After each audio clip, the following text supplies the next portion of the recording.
त्यांचं चालू द्या. तर या रूम मध्ये देखील पाहू शकता सिलिंगला तडे गेलेले गळते नाही room.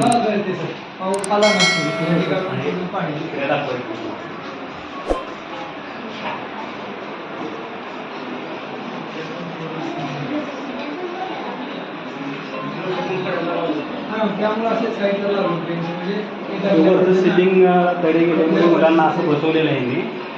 आणि सर किती वर्ष झाली शाळेमध्ये? हे बघा या ज्या 3 खोल्या कंपाऊंड आणि हे बाथरूम हे अंगणवाडीचं बाथरूम आहे. हे जिल्हा परिषद शाळेचं बाथरूम नाही आहे. हे काम आहे ह्यांना कॉन्ट्रॅक्ट दिलं ना.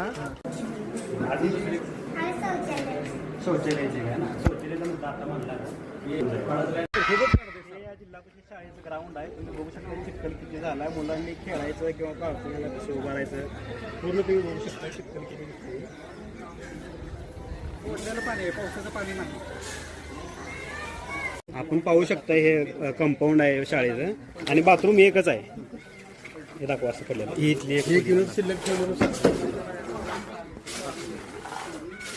हे बघा बाथरूम आहे शाळेचं मुलांसाठी. आणि इकडे या पाणी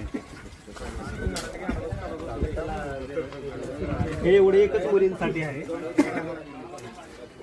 आणि हे पाहू शकता तुम्ही हे आहे शाळेचं बाथरूम एकच मुलींसाठी. इकडे बंद आहे अंगणवाडीचं आहे. अंगणवाडीचं आहे त्याचं काय नाही.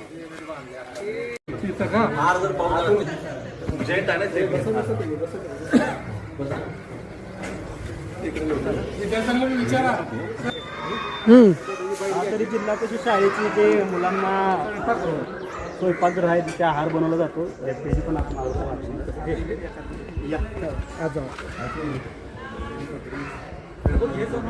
आसगावमध्ये जिल्हा परिषद शाळेमध्ये आपण आलेलो आहे. आणि हे पाहू शकता शाळेचे जुनं बांधकाम आहे. आणि याला वरती जे सिलिंग आहे त्याला किती तडे गेलेत तुम्ही पाहू शकता.